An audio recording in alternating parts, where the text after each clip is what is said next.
Awal minggu, emas dipertaruhkan. Tapi siapa yang akan menang? Mari kita bongkar intel makro terpenting hari ini. Selat Hormuz tertutup. Apa dampaknya terhadap emas pada pekan ini? Analisis pre-positioning untuk Senin, 27 April rundingan Islama gagal. Mengakibatkan Selat Hormuz tetap terganggu. Ini mendorong harga minyak ke level kritis. Dampak awal, inflasi meningkat, yield naik dan diksi menguat. Emas tertekan.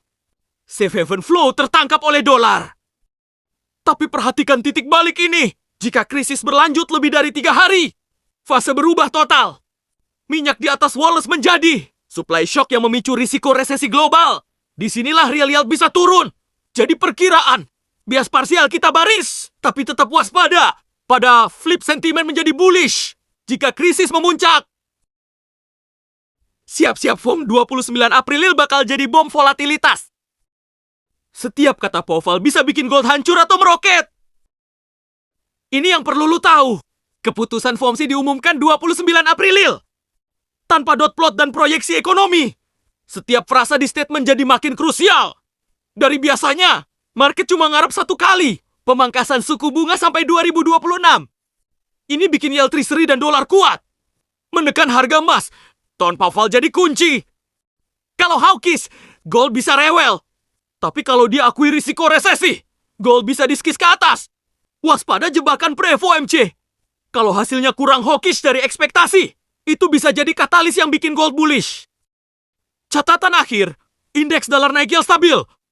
Dan harapkan volatilitas ekstrim. Bias saat ini bearish. Tapi semua bisa berubah saat Powell berbicara. Perhatian trader, data GDP dan PCE 30 April bisa jadi jam changer. Ini kenapa? GDP kuartal 4 2025 direvisi drastis, turun ke 0,5. Jika kuartal 1 2026 tetap lemah, sementara PCE tinggi, maka stagflasi akan terkonfirmasi. Skenario mimpi buruk untuk perekonomian. Tapi ini adalah skenario paling bullish untuk emas. Minyak tinggi, dan konflik Iran sudah membuat lingkungan suportif. Indeks dolar akan melemah, yield bergerak acak, dan sentimen pasar akan berubah total ke stagflation trade. Bias emas minggu ini adalah bullish. Siap untuk perubahan tren yang signifikan. Minggu ini sangat krusial untuk emas. FOMC dan data JP bakal menentukan arah pasar. Ini might resikonya. Katalis utamanya, market open dengan potensi gap. Sentiment and durable goods. Sebagai indikator ekonomi dan bom besar, FOMC plus GDP. Ada 2 narasi bertabrakan.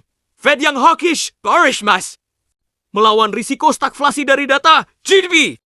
Bullish mas jaga menengah. Perhatikan indeks dolar yang kuat dan yield 10 tahun. Sentimen saat ini risk off. Tapi bisa berubah total pasca GDP. Bias trading Senin sampai Selasa. Week bearish. Ini lebih ke liquidity grab. Jadi jangan terlalu percaya diri. Short setelah, jadi bias jadi netral ke bullish. Jika stagflasi terkonfirmasi, ada 2 skenario. Gold meledak, atau bisa crash. Semua tergantung data penting. Sesuaikan posisi dengan manajemen resiko Anda. Ingat, ini bukan rekomendasi keuangan. Potensi jebakan terbesar di pasar keuangan saat ini. 1. Iran tiba-tiba buka Hormuz. Ini bisa membuat harga minyak turun $20 per barrel. Sementara emas meroket $150 dalam hitungan menit. 2. Powell sinyal data dependent. Dan akui risiko perlambatan. Pasar bisa salah membacanya sebagai dovish. Menyebabkan short squeeze pada emas. 3. Jika minyak kembali ke $80 hingga $85 karena perdamaian, emas berpotensi balik ke atas $5.000. Jangan short tanpa stop loss yang ketat. 4. Sinyal stagflasi palsu. Jika JDP sedikit miss dan PCI tidak terlalu panas, pasar bisa spike emas. Lalu dam keras karena narasi stagflasi tidak kuat. Tidak ada keyakinan pasca FOMC tanpa tahu. Tone Powell. Pasar ini bukan soal benar atau salah, tapi soal siapa yang paling cepat beradaptasi setelah data keluar. Salam cuan.